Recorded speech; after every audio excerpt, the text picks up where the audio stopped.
Elizabeth did not spend her final moments planning her funeral. She spent them writing a letter, in handwriting so broken the pen strokes trembled across the page like the last pulse of a dying heart. She sealed it with dark red wax, and then, with whatever strength remained in her fingers, she pressed her bloody thumb against the corner of the envelope. Not accidentally, deliberately. A dying queen marking her final testimony with the only seal that could never be forged: her own blood. That letter sat hidden beneath a floorboard under her bed at Balmoral for years, until one night, in absolute darkness, Prince William knelt on the freezing floor of that forbidden room and found it. What the letter said about Camilla, and what William did with that information, led to the most violent, most secretive, and most consequential night in the history of the modern monarchy. The former bedroom of Queen Elizabeth II at Balmoral had been sealed the moment she drew her last breath. No servant crossed the threshold. No object was moved. No visitor was permitted. It existed as a frozen chamber, preserved exactly as it had been on the day the longest-reigning monarch in British history departed from the world. William did not come to mourn. He came because priceless heirloom jewels, carrying centuries of royal history, were disappearing from official events. In their place appeared sophisticated but soulless replicas. And the only person who had insisted on holding the key to the royal archives, stripping the chief butlers of all independent inventory rights, was Camilla. He moved through the darkness in silence. His bare hand traced along the hand-woven Persian rug, probing the oak surface beneath the bed. Elizabeth, with the survival instinct of a woman who had held the throne for 7 decades, would never have trusted electronic safes. She belonged to an older era. Her secrets would be hidden where only bloodline and sharp intuition could find them. His fingers stopped at a razor-thin crevice near the brass bedpost. A floorboard protruded by less than a millimeter. He wedged a flat metal bar into the gap. William clenched the parchment until his knuckles turned white. Every whisper, every suspicion, every disappearing jewel, all of it had been laid bare by a dead woman's hand. He folded the letter along its original creases, pressed it into his breast pocket against his chest, replaced the box beneath the floorboard, smoothed the rug, and left the room without a trace. The obedient game of a naive heir ended in that moment. The hunt began. Catherine at the cameras. A week later, 2 a.m, Buckingham Palace in absolute silence. William did not operate alone. Tucked into a carved stone alcove in the corridor was Princess Catherine, wearing a fitted black coat, her eyes sweeping both ends of the hallway with the focus of someone who understood exactly what failure would cost. In her palm, she gripped a compact electromagnetic jamming device.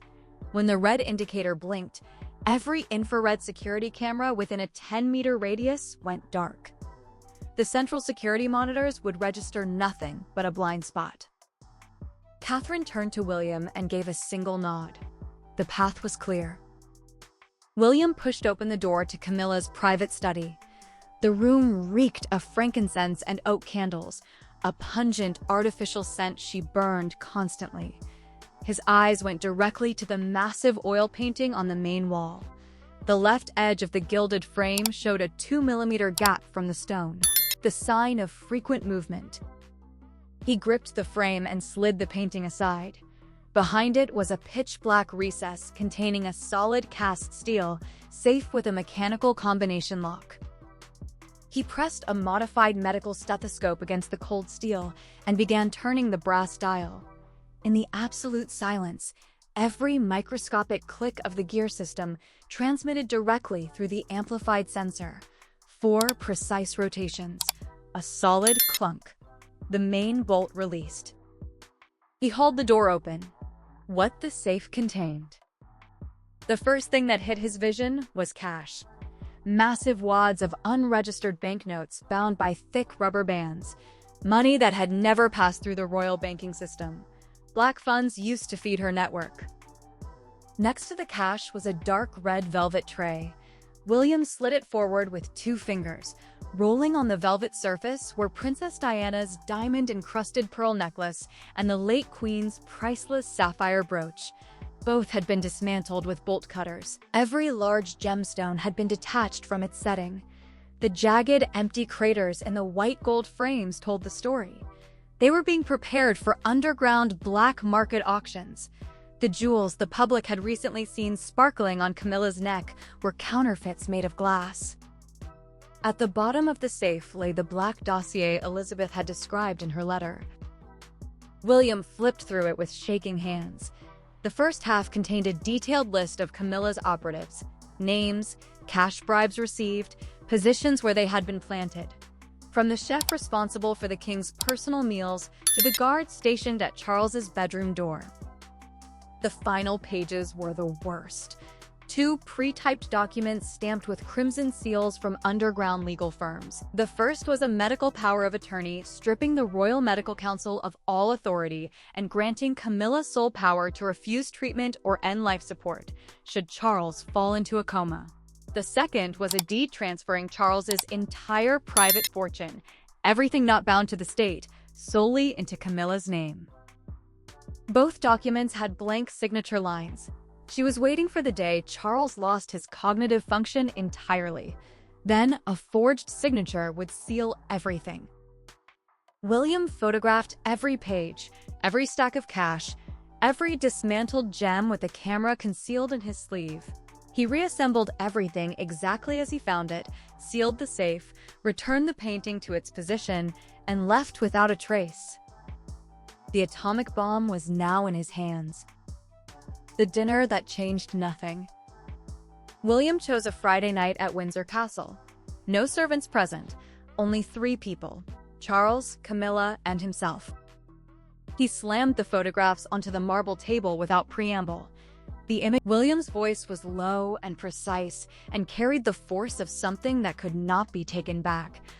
Where have your loyal servants of 30 years been banished to? Why is your bedroom guard full of strangers? Why do you grow so feeble each day that you cannot hold a fork? Look at this paperwork. She is waiting for you to breathe your last so she can force your hand to sign. Charles stared at the evidence. His glass toppled, water spreading across the white tablecloth in a jagged stain. Camilla performed. Crocodile tears, arms wrapped around the king's arm, sobbing accusations that William was fabricating everything to steal the throne. And Charles, his mind clouded by months of chemical interference, his nervous system degraded by the very sedatives being dissolved into his nightly tea, chose the path of a broken man. He patted her hand. He told William to put the papers away. He said he was tired.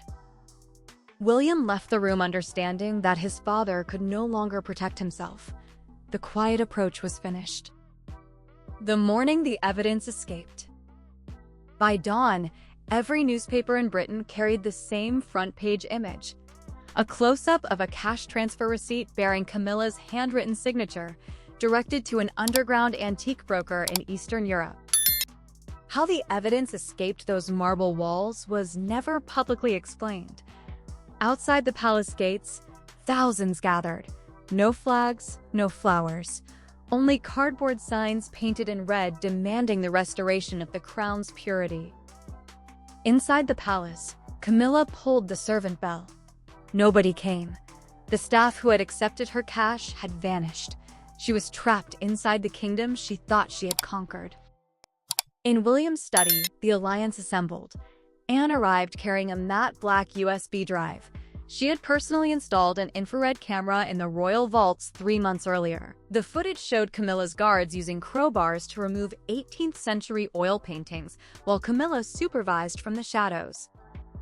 Catherine placed the photograph dossier beside the USB. Her voice was calm but final. Public opinion is locked. We have surveillance footage of theft. We have the asset documents. Your father's hesitation last night ended the last chance to resolve this quietly. The enemy has no way out, and neither do we. 3 black stones. The Privy Council chamber was lit only by candles. The chandeliers remained dark. No government officials, no lawyers, only blood. Charles sat slumped in the presiding chair.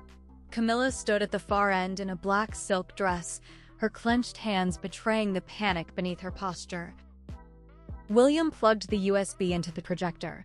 Night vision footage played across the bare stone wall. He slid them toward Charles. His voice filled the chamber. The level of benzodiazepine sedatives in your blood exceeds the permissible limit by 5 times. It is being crushed and dissolved into the tea she forces you to drink every night. She is not waiting for you to grow old. She is actively poisoning your nervous system, turning you into a puppet so she can usurp the crown and steal the estate before the real will is published. Charles gasped. His pupils contracted. He looked at the chemical names circled in red on the report. Then he looked at Camilla. Camilla lunged for the report. Anne moved faster. She caught Camilla's wrist and twisted it behind her back with a force that drove her to her knees on the carpet. The vote was conducted in silence. William placed the first black stone into the crystal bowl. Anne dropped the second. Catherine placed the third. 3 black stones. Unanimous. No appeal. The traitor was convicted on the spot. The ring in the empty room. Charles rose slowly. He did not look at Camilla. He turned his back and raised his hand, a wordless command. 2 guards entered. They ripped the royal sash from her shoulder. They tore the diamond brooch from her dress, taking a chunk of fabric with it. She was dragged through the corridors and pushed out the side gate at 3 a.m. into the fog of a London night. No clothes, no money, no title. An unmarked van carried her into permanent exile. The chamber emptied until only father and son remained. Charles turned around. His face was haggard. He took trembling steps toward William. Without speaking, he slid the massive gold signet ring, engraved with the dynastic crest, the highest symbol of reign, from his own finger and pressed it firmly into the center of William's palm. Then he placed his other hand on his son's shoulder, a physical touch that compressed hundreds of years of history into a single moment, a transfer of supreme power requiring no paperwork. William clenched the ring, its sharp edges dug into his flesh. He looked out the pitch-black window. The victory had arrived. The traitor had lost everything. But in that freezing stone room, stripped of familiar love, he understood the bitter truth that comes with every crown. From this day forward, he would be the loneliest man in the world. The battle with the traitor was over. The burden of what it cost was only just beginning. Was this justice or vengeance? Did William save the monarchy or destroy the last remnants of a family? And when Charles pressed that ring into his son's hand without a word, was it relief or surrender? Drop your honest take in the comments. If this kept you watching until the final frame, hit subscribe, because the story of what William does next with that ring